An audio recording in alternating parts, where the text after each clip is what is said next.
7 years after a deadly school shooting at Santa Fe High School killed 10 innocent lives, those directly impacted are still searching for justice and they're searching for assistance.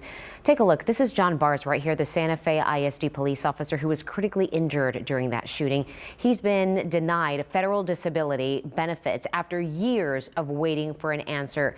But two members of Congress are fighting to change that. KPRC2 Investigates Robert Arnold has been on top of every development in the Santa Fe shooting, and he's joining us now live in the studio with what's happening next. Robert?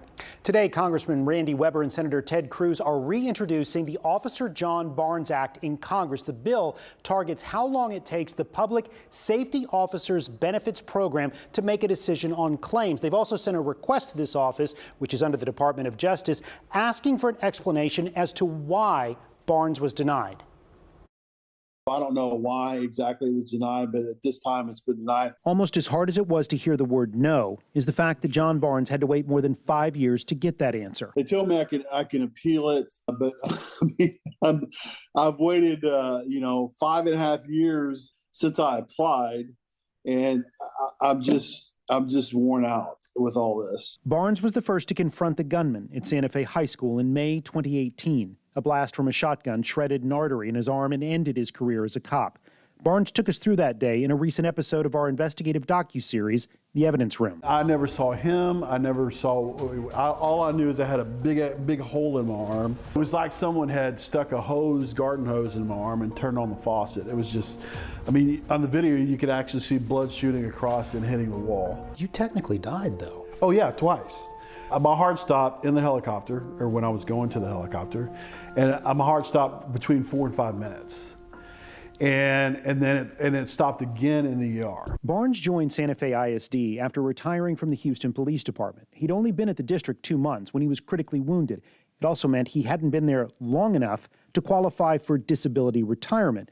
So he turned to the Federal Public Safety Officers Benefits Program, which offers a one-time payment to the family of first responders killed in the line of duty or those catastrophically injured.